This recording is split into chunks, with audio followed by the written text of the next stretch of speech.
Is that one working now right here? Or good? All right.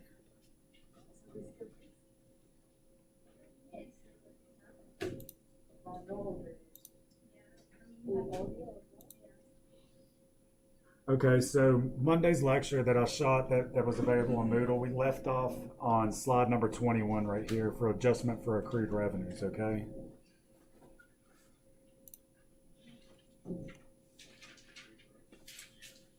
Okay, and same thing, I want to just work through these slides right now, and then we're going to spend some time working some homework problems and stuff again later in the week. Does that sound good to everybody? Okay. Does everyone seem okay so far with the content we've covered? Okay. So let's talk about accrued expenses next, okay? So it says here, Net Solutions pays its employees bi-weekly, so every other week, okay? During December, Net Solutions paid wages of $950 on December 13th and $1,200 on December 27th. As of December 31st, Net Solutions owes $250 of wages to employees for Monday and Tuesday, December 30th and December 31st, okay? So what that's saying is we've had two pay periods that we've already satisfied, right? So we've already paid those employees for those two periods. But now we have 2 days that our employees has worked for us, right? At the end of the year. But we're not going to pay them until the following year, okay?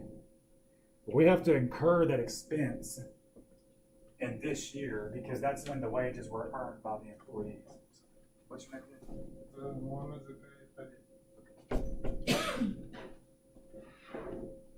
So what we have to do here, what this journal entry is going to accomplish, if you see here, we're debiting wages expense for $250, right? Because it says we owe $250 of wages for the last 2 days they worked in the year, right? So if we owe them, remember we're talking about accrual accounting, we have to incur that expense because they earned it in those 2 days, right? So we want to debit wages expense right here. Why are we debiting an expense here, wages expense? Expenses are debits increases expense, right? So we're incurring that $250 expense here. So we debit that and then we credit the wages payable for the same amount of $250. So what we've done on this journal entry, we've said, okay, we have these employees, they earn money on these 2 days, $250. We're not paying them till the following year, so we're going to incur the expense because they've already earned the money, and we're also going to incur the liability because that shows that we owe them that money later, right? Everyone good on that entry? Okay, the effect on the equation, liabilities are increasing and expenses are increasing. Let's look at one more example here. Net Solutions paid wages of $1,275 on January 10th, right? So now we're in the following year. This payment is going to include the $250 that we accrued in the previous month of December, okay? So pretty much what we're saying, this is the end of that pay period, but some of it happened, 2 days of it happened in the last reporting period, right? Sorry, I don't think that's long. So we incurred that expense for those 2 days of the pay period in December already in the previous example, right? With the wage expense being debited and then the credit wages payable, right? So now it's saying we're paying that full pay period for the amount that the employees earn the money, right? Of $1,275. So we've already accrued $250 of this $1,275, right? On the journal entry from last year on December 31st. So there's our debit to those wages payable. I know I'm going a little bit out of order here, but I want to tie it into what happened first. So there's the debit, there's the credit that we made right here. Wages payable, the $250. So we've already incurred $250 of that expense when they earned it, set up the liability. Now, when we pay it, we're reducing the $250 that we accrued last period, right? Everyone seeing that? And we also have to incur the other portion of the expense, the $1,025 that they earned in this year. Does that make sense to everybody? and then we're paying them cash of $12.75. Does that entry not make sense to anybody? Everyone's good? If it does make sense, please just tell me so we can try to just take care of it now. Everyone's good. Okay, so this is a little chart just showing you exactly what we just discussed. So we're still on the same problem here. So accrued wages, right? So here's the month of December right here. I know it's small, but it says paid wages. So pretty much we paid wages here. This is that way they told us. We paid $950 for December 2nd through the 13th. So for this period, these 2 weeks, it's bi-weekly. The next bi-weekly period, we paid these wages of $1,200. Remember, these are the two that we had to accrue these 2 days, right? But you notice total wage expense includes all of these right here. Even though we didn't pay these, we paid these, we accrued these. So total wage expense includes everything that the employees earned, okay? And the next period, remember these $250 of the wage, even though it's an expense, it's a liability because it's wages payable. So it's going to carry down to here. And then here's the remainder. So you see that bi-weekly pay period was just cut in half. So that's what we're just showing. That was the 2 days that we accrued for. So we paid these wages down here, the $250 that was earned up here or we expensed up here. Here's the other wages of the $1,025 from the previous entry. So we paid the total wages of $1,275, okay?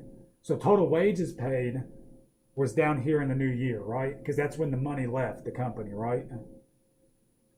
The total expenses in this month included 2 days of the expense off of this bi-weekly period here. Does that make sense to everybody? Okay.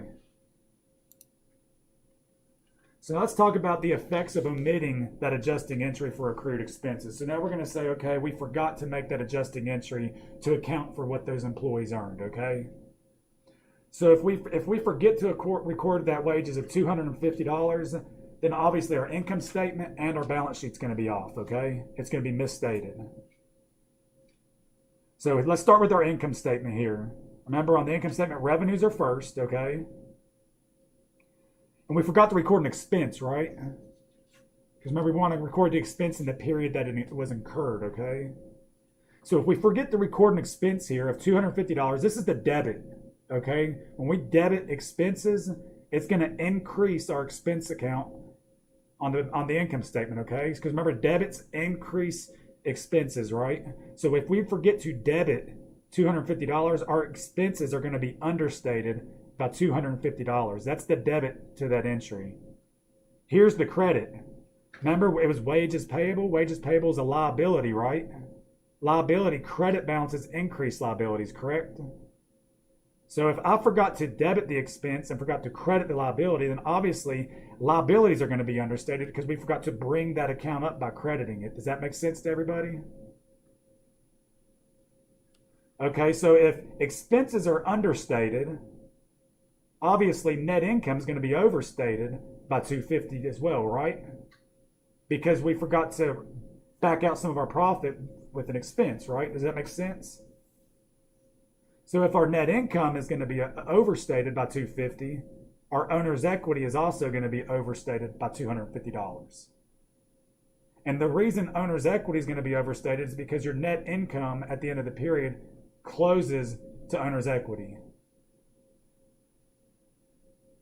Does everyone understand that?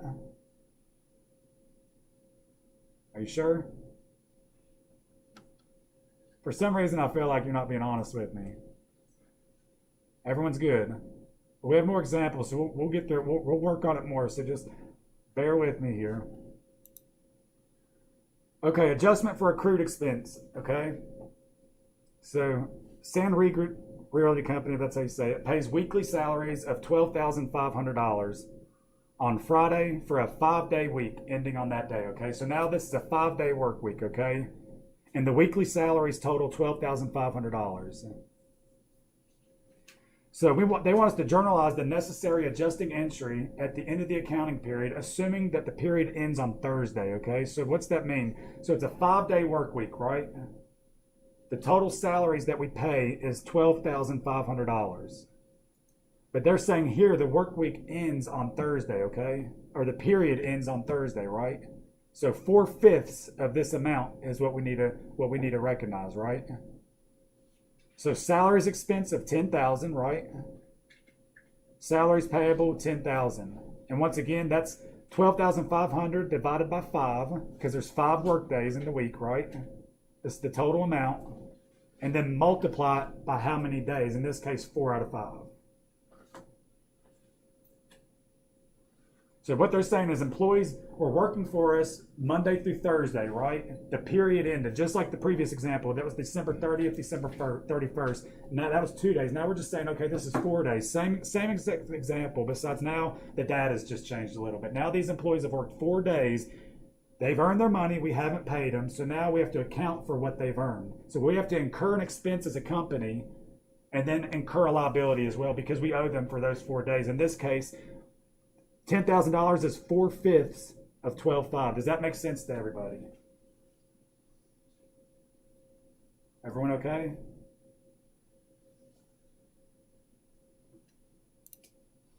Let's talk about unearned revenues. Once again, what is an unearned revenue? Right, so if someone pays us rent in advance, remember that example we talked about? Someone pays us rent in advance from December 31st on December 31st for the month of January. We haven't earned that money, so it's a liability, right? Unearned revenues is a liability because someone has given us money for either a good we need to deliver or a service we have to provide, right? So unearned revenues is a liability. Okay, so it says here, the December 31st unadjusted trial balance of Net Solutions indicates a balance in the unearned rent account of $360. This balance represents the receipt of 3 months' rent on December 1st for December, January, and February. Now, at the end of December, 1 month's rent has been earned, right? So pretty much what they're saying, unearned rent account of $360, right? So we have unearned rent. So we have a liability right now of $360 because we had a tenant that paid us on December 1 for the month of December, January, and February, right? So they've given us that money, but we haven't provided that space to them yet for rent. So what they're saying here now, it's December 1 when we took their money. It was for a 3-month period. Now, December has already lapsed now, right? So 1/3 of that money that was unearned on December 1 has now been earned because we've provided that service of that space, okay?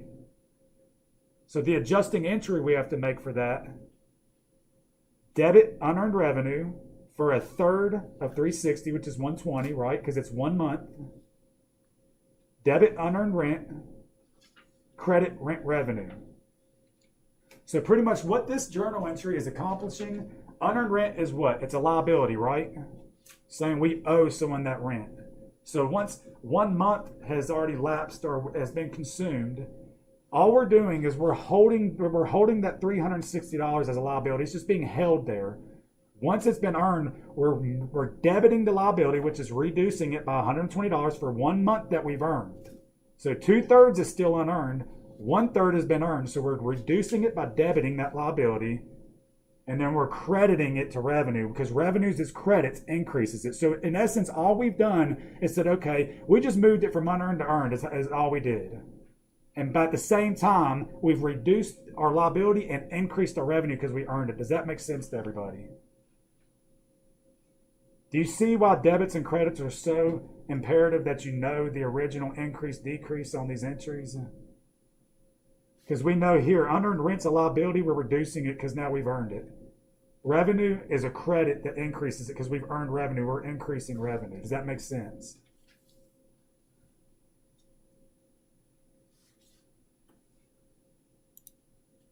Okay, let's talk about the effects of omitting the adjusting entry for unearned revenues, okay? So once again, let's go back to the financial statement. So let's say if the preceding adjustment of unearned rent and rent revenue is not recorded on December 31st, okay? So what is the effects that's going to be on the income statement and the balance sheet because of that? Let's look at it. Okay, we'll start with the income statement, okay? Revenues is going to be understated by 120, right? Because think about it. We earned 1 month of that, one out of those 3 months rent, right? We earned it at the end of the year. As of December 31st, we earned that month of December's rent. So that journal entry here is the credit. This revenue, when we make this credit right here, credit rent revenue for 120, that is all that's doing is increasing your revenues line item on your income statement by $120, okay? So that's what that credit entry accomplishes. If we omit that entry, if we forget to do it, obviously revenues are going to be understated, right? Because we didn't credit the revenue account for 120, so we didn't bring it up, right? So it's understated. Okay, let's look at the liabilities here. Liabilities are going to be overstated by 120. This is the debit entry right here, okay? Let's follow here. See how we're debiting unearned rent for 120? Remember, unearned rent is originally a liability, a credit balance. If we debit it, we reduce it, right? So if we forgot to debit unearned rent to reduce our liability, then liabilities are going to be understated because we didn't reduce it. So these two amounts here is your journal entry, what it accomplishes. In this case, we omitted it. So revenues are understated, okay, because we did not credit the revenue. And then obviously liabilities are going to be overstated because we didn't reduce it. Does that make sense to everybody? So obviously if revenues are understated by 120, net income is going to also be understated by 120, right? Expenses are correctly stated here, but if we forget to add a revenue, obviously then the net income is understated by the amount that we forgot to add to it, right? And once again, if net income is understated, owner's equity is going to be understated. Because remember, expenses, your income statement accounts directly affect your equity. It all comes back to that accounting equation that we did in chapter 1. This making sense to everybody? No? Okay, let me ask y'all a question. How many of y'all are reading the chapters outside of class? Everybody's reading the chapters? Now, how many people are being honest about reading the chapters? Okay, well, I believe you. It should help a lot if you're reading the chapters, especially if you're reading them before you're coming to class, like prior to the lecture, because stuff that really doesn't make sense in the reading might make sense in the lecture. So I would really suggest reading the chapters to get an understanding of what's going on here, if it's still choppy from the lecture. Like I said, we're going to work through as many problems as we can to make sure everyone's getting this, okay?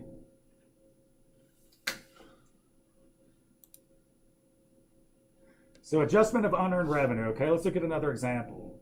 The balance in the unearned fees account before adjustment at the end of the year is $44,900. It says to journalize the adjusting entry if the amount of unearned fees at the end of the year is $12,300. So if the balance in the unearned fees account is $44,900 at the end of the year, that means that we have a liability because the unearned fees account is a liability, right? So it's a $44,900 liability credit balance, right? So they're saying here, if the amount of unearned fees at the end of the year is $12,300, then that's what we want. That's what we want our balance to be, and the credit balance at the end, right? It started at $44,900, and we want the credit balance to be $12,300 at the end, is what that's asking for right here. So how do we accomplish that? Debit unearned fees for the difference. So if you take $44,900 and back out $12,300, the difference is what you earned. So if we have a credit balance of $44,900, how do we reduce it to $12,300? We have to debit it, right? Because if it's an original debit balance or a credit balance, a debit reduces the credit, right?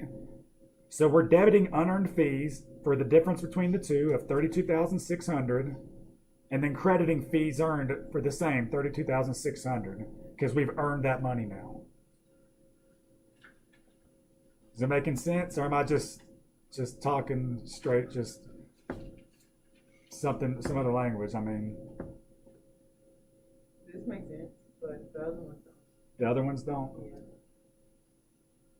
And we'll come back around to it and Todd, and I just want to get through the theory and then just start working through problems. So just bear with me.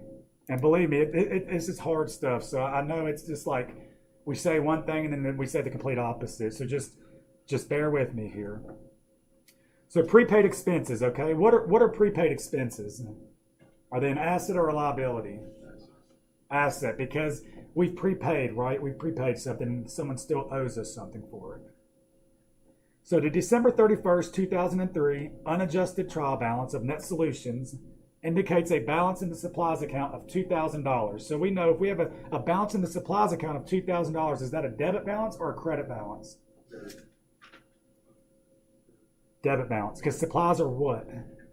Assets. Assets are debit balances, right? Debits increase. And so if we have a balance in the supplies account of $2,000, that's a debit balance. Now, some of these supplies were used during December and some are still on hand, meaning they're not used, okay? Now, assuming on December 31st, the amount of supplies on hand is $760. The amount to be transferred from the asset account to the expense account is computed as follows, okay? So we see here supplies available during December on the balance account, $2,000. That was given, right here. Supplies on hand on December 31st was $760, right? So that means we've used up the difference between the two. Supplies used is $1,240. Is everyone seeing where I got that? We had a beginning balance. We had this much left, so obviously we've consumed some supplies.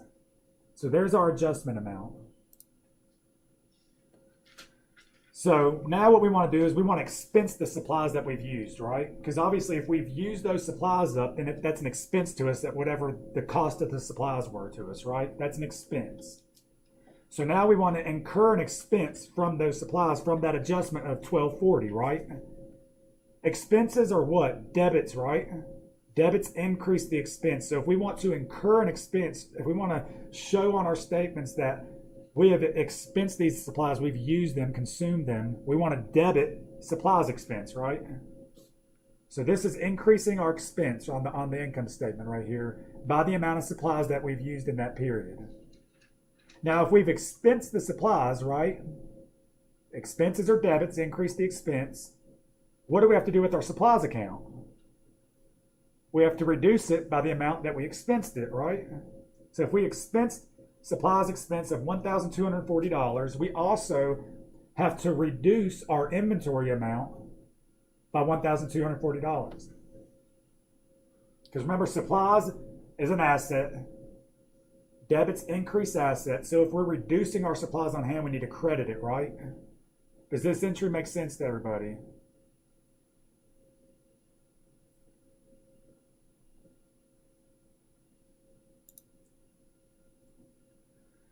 Okay, now let's talk a little more about prepaid expenses. This case, prepaid insurance, okay? So now we're prepaying for an insurance policy for like a future period, right? So we have a right to use that insurance policy in the future. So it says the December 31st unadjusted trial balance of Net Solutions indicates a balance in the prepaid insurance account of $2,400. So this is once again a debit balance because prepaid insurance is going to be an asset, right? We prepaid for the right to use that policy in a future period. So the debit balance of $2,400 represents the December 1st prepayment of insurance for 12 months, okay? So this policy is for a 12-month policy, okay? At the end of December, the insurance expense account is going to be increased or debited, and the prepaid insurance account is going to be decreased or credited by the $200 for the insurance that we consumed in the month, okay? So once again, the prepaid insurance of $2,400 that we made represents the payment on the 1st of December that we made, okay? So at that point, we have a debit balance of $2,400 in our prepaid expense account, right? Which is an asset, so it's a debit balance. What they're saying here, at the end of December, we've used up 1 month of that policy, okay? So 1/12 of $2,400 is $200, right? So now what they're saying, since we prepaid it, now we've used it. If it's a prepaid expense and now we've actually used or consumed part of that policy, if it's prepaid expense, now we have to actually recognize an expense, right? For the 1/12 of that policy that we've consumed. So now at the end of that month, we need to recognize insurance expense for 1/12 of $2,400, which is $200. And then credit our prepaid insurance asset of $200. So what again does this journal entry accomplish?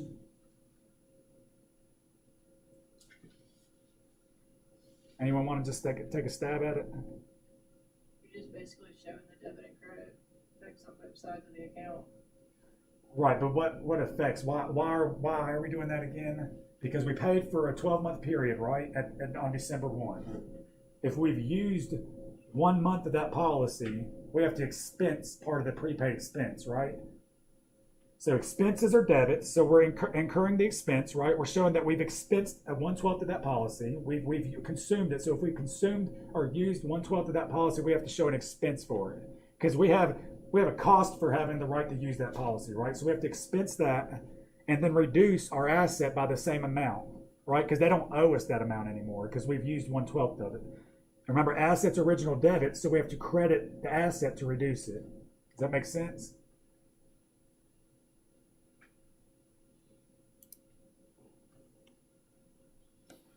Okay, the effects of omitting the adjusting entries for prepaid expenses, okay? So once again, if the preceding adjustments for supplies, and now we're combining the prior two entries, okay? Remember the supplies, we consumed 1,240 of the supplies, right? And we also consumed $200 of our prepaid insurance expense, correct? Y'all recall that from the previous two examples? Okay, now what they're saying here is say we did not record either one of these adjustments, okay? So we didn't adjust the supplies expense or the expense for the insurance policy. So obviously our expenses are going to be understated, right? Because we didn't realize a 12th of the month that we used on the policy, which was an expense, and we didn't recognize the supplies that we consumed for the period, which was an expense. So if we forgot to debit those columns or debit those amounts, obviously we forgot to build up our expense account on the income statement, correct? So our expenses are going to be understated. So there's the debit to both of those entries, okay? And we'll just go back up to the previous one here. Debit insurance expense $200. The other one would have been the debit for the 1240. So remember, debits increase expenses, right? So if we omitted those two entries, we've omitted 1440 worth of expenses on the income statement. So expenses are going to be understated. At the same time, assets will be overstated by $1,440 because we forgot to reduce the value of our prepaid expense on the insurance policy by 1/12, and we forgot to reduce the value of our supplies account by the 1240. Does that make sense? So that means our assets will be overstated. Because pretty much this is the debit of the two entries you see. This is the credit to the two entries that we had previous to this slide. So obviously, if expenses are going to be understated, then net income is going to be overstated, right? Because if we're not counting a certain expense, then obviously we're not taking enough away from what we earn, so our net income is going to be overstated. If net income is overstated, then owner equity is going to be overstated as well, because remember, the elements on your income statement have a direct effect on the equity of a company. Does that make sense to everybody?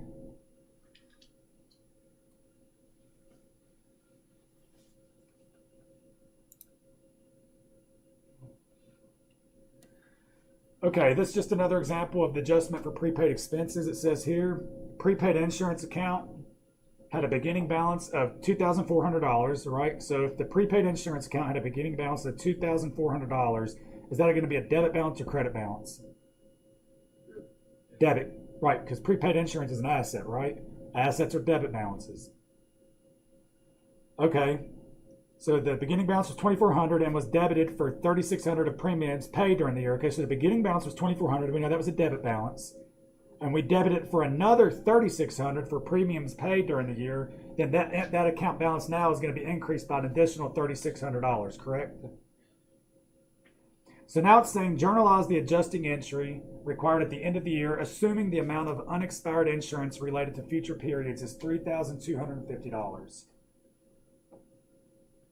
So obviously, what we'll do is we'll take the $2,400 was our beginning balance, right? Which was a debit.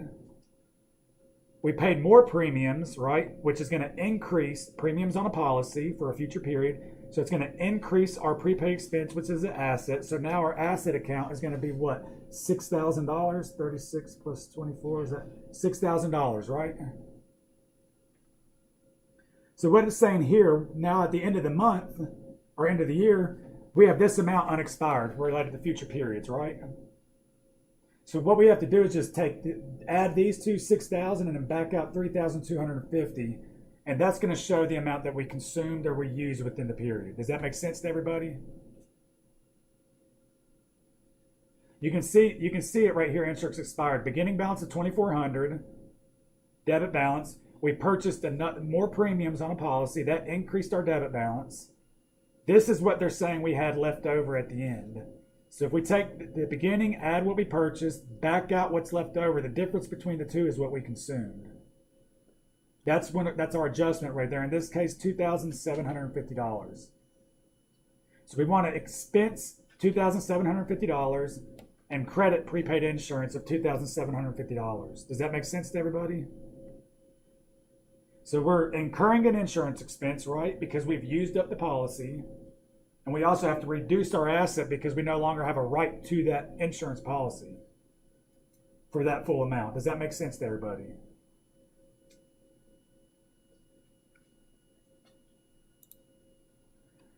Okay, let's talk about depreciation expense. Does anybody know what depreciation is? Does anyone own a vehicle in here? Has anyone ever heard about how your car depreciates? Like it's a depreciable asset, it's going to depreciate over time? Okay, well, pretty much depreciation expense is going to be tied to fixed assets or plant assets. What do I mean by, yes? I was gonna say, does it like devalue over time? Is that what you mean? Yeah, it's got like a useful life. So like fixed assets, like for a car, a useful life of a car is 5 years. That's its depreciable base, like the useful life. Buildings is like 30 or 40 years, stuff of that sort. So it's just depreciation is tied to these elements, meaning that like a car is not going to be worth as much in 2 years from the year that you bought it, right? You're going to have more miles, more wear and tear. So it's depreciating in value, right? It's not worth what it was. That's all that means, depreciation. It's depreciating in value. Okay, so once again, what are fixed assets or plant assets? It says here, physical resources that are owned and used by a business and are permanent or have a long life. So what are some examples of what a fixed asset could be? Building, land, vehicles, machinery, stuff of that sort. Okay, so as time passes, a fixed asset loses its ability to provide useful services, right? So it's going to decrease in value. So once again, this is known as depreciation. It depreciates in value over time. So now all assets other than land is going to be subject to depreciation, okay? So land is the only fixed asset that's not subject to depreciation. So if it's not subject to depreciation, it's going to be carried, or the book value is going to remain at historical cost, meaning what we purchased the land for, right? So if I bought it for $10, it's not going to change. We're not going to depreciate that land. It's going to be carried as $10 until we sell it or we make a change to the land. Okay, as a fixed asset depreciates, a portion of its cost should be recorded as an expense, okay? The periodic expense is called depreciation expense. So what that's saying is pretty much, we have an asset, right? Assets are carried on which statement? Okay. Balance sheet, right? Because balance sheet has your accounting equation. Assets, liabilities, and equities is what's measured on a balance sheet. So fixed assets are going to be carried as an asset on the balance sheet, right?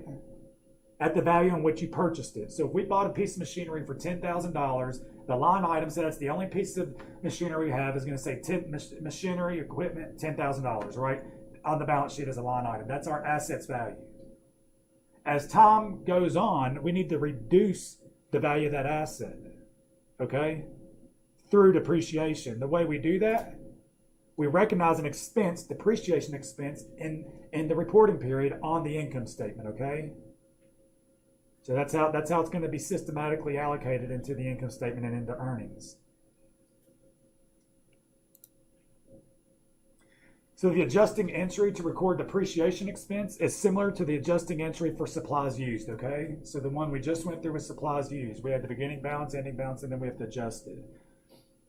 The depreciation expense account is increased or debited, right? Which makes sense because expenses are what? What increases expenses? Debits, right? So as we increase the depreciation expense, we debit it for the amount of the depreciation expense that's going to enter into the determination of income. And then we want to credit the accumulated depreciation account, okay? So when we debit a depreciation expense, that's going to hit our income statement, right, as an expense, right? That's the debit. And then we credit accumulated depreciation.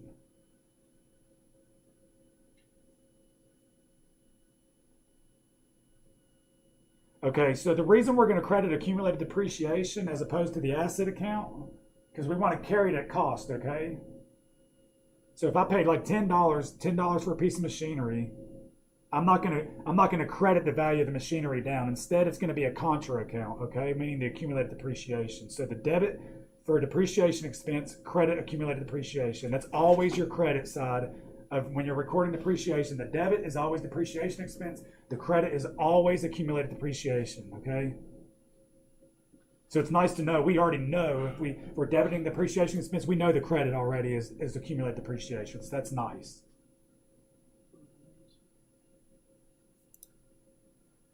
Let me go back. Yes, sir. Please.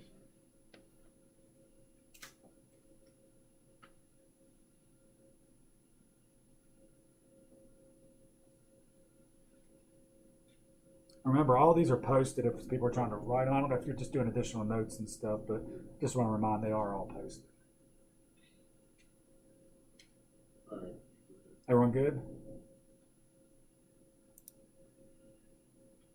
Okay, so accumulated depreciation accounts, right? Because accumulated depreciation is the credit to our debit of an expense, right? So accumulated depreciation accounts are called contra accounts, contra asset accounts, okay? So pretty much what the contra account does is going to reduce the carrying value of that asset, okay? Because we know if something's originally a debit balance, how do you reduce it? By crediting it. So the way we reduce the fixed assets down to book value or carrying value, which is just cost less accumulated depreciation, is book value, okay? Or carrying value. Okay, so pretty much the contra account is the credit to that debit. So on the balance sheet, you'll see like, let's say fixed asset machinery, and then right below it, you're gonna have a contra account, which is gonna be a credit balance of accumulated depreciation machinery. So every time we debit depreciation expense, we credit accumulated depreciation for the relevant expense, okay? So every time we credit accumulated depreciation, think of the name, accumulated depreciation. You're accumulating every single expense that you hit on your income statement, you're accumulating it into that contra account. So the more you depreciate an asset, okay, every time you debit depreciation expense, that's hitting your income statement for that period as an expense, right? Every time we credit accumulated depreciation, that credit account is growing, okay? So it's keeping track of every single time you hit that expense on the income statement. Does that make sense? So if that credit balance in the contra account, known as accumulated depreciation, is growing in a credit, and it's right below the debit of the asset, obviously it's going to reduce the value of that asset every time because it's tied. It's a contra account to that asset account, right? So it's reducing the value of that asset. So you see how that meets the theory of depreciation. We know the assets become less valuable over time. So we have to incur the expense, that's the debit, hitting the income statement, because remember, debits, increased expenses. We credit accumulated depreciation, that's our contra account, to the asset, which is a credit balance, which reduces the debit balance of the asset on the balance sheet. Does that make sense? So anytime there's a contra account to an asset, it's going to be listed directly below it on the balance sheet because it's tied to that specific item on the balance sheet, that specific asset. Does that make sense to everybody?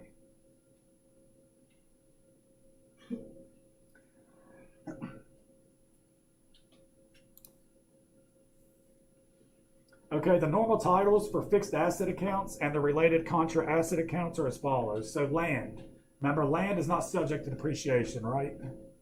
So it's not going to have a contra account because it's just what it is. It's carried at historical cost. Buildings, that's the fixed asset account. That's our debit account on the income statement, right? That's the line item. The contra account, meaning the accumulated depreciation, the contra account to that is just accumulated depreciation, and then you'll just have a little little dash here with buildings. That way we know it's tied to the buildings. Okay, and on the balance sheet, you'll have like your line items, like your fixed assets. You'll have like the line that says buildings, and you'll have an overall value of it. Then right below it, you'll have accumulated depreciation buildings, which is a credit balance, reducing the direct value of that debit balance of the asset. Store equipment, same thing. Accumulated depreciation dash store equipment. So whatever the item is, you just dash and just label it that, okay? Makes sense to everybody?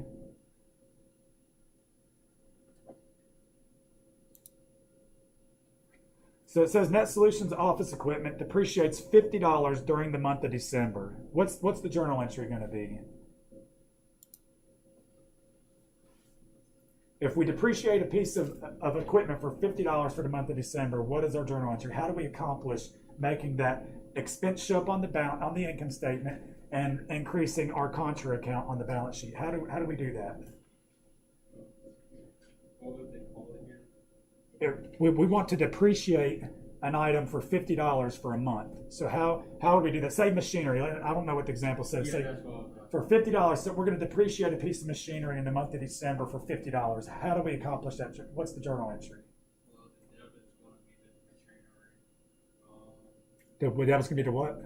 Huh? What'd you say the debit is? The machinery is going to be the fixed asset, and then you put on the contra asset accumulated depreciation slash machinery. That's right as far as that. But you said the debit was what again? The machinery. No. The expense. We want it as the expense, right? So if we want to depreciate $50 against machinery for a month of December, that means we want to expense $50 worth of the value of that machine, right? What is an expense? What increases expenses? Debit, right? So we want to debit depreciation expense, machinery, $50. What's our credit? Accumulated depreciation equipment, $50. That's it. Okay? What if I want to depreciate a piece of machinery for $2,000 for the month of January? What's the entry? If that's the amount of depreciation that we need to recognize, how do I hit my income statement as an expense, and how do I adjust the carrying amount or the book value of that asset on the income statement or on the balance sheet? What's the entry for that? The expense will go in the debit for $2,000, and then the depreciation would be credit for $2,000. Not depreciation, accumulated depreciation would be the credit for 2,000. Same thing. Okay, is that you speaking? Sorry, it's hard to tell who's talking to me with all these masks on, but that's right. You debit the expense, same thing for 2,000. Depreciation expense, that's hitting your income statement. Credit accumulated depreciation for 2,000, and that's reducing our asset because it's the contra account on the balance sheet, right? That makes sense. So same thing here. It's saying $50 during December, debit depreciation expense. This is increasing the expense line item on the income statement. Credit accumulated depreciation office equipment, that's your contra account right below your asset, the carrying value of equipment on your balance sheet. So that's reducing the value on that. That makes sense.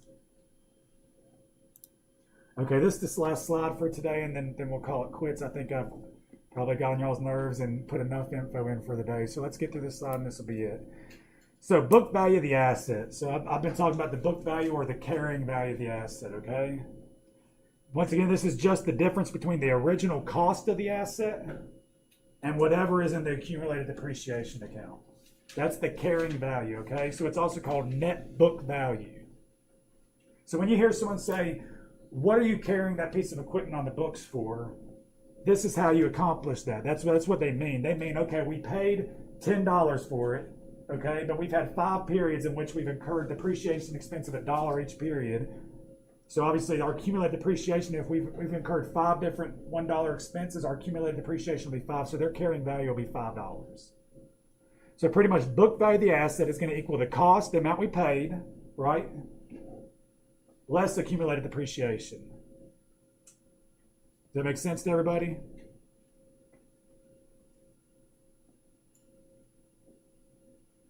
Not really.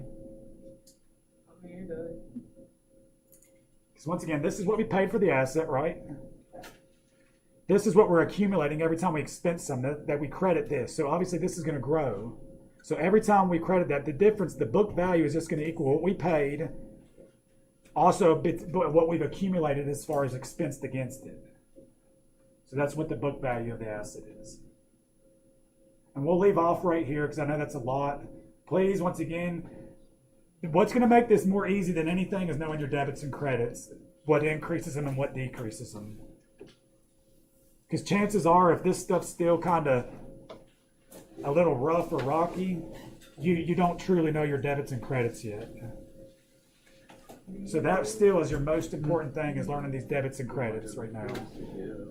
Okay, that's it. I'll be getting the homework and the quizzes posted. I'll have them up by Friday, but we're not going to cover the content till Friday anyway. And hopefully we'll be able to move through the rest of these relatively quickly and then try to jump into some problems, okay? When will it be due then? The homework and the quiz, when will it be I'll due? make sure you have plenty of time. I haven't even made a date yet. I'm kind of just moving with how we move right now. I have a question. All right, You let me- talking about the let me- machinery? Let me stop this real quick.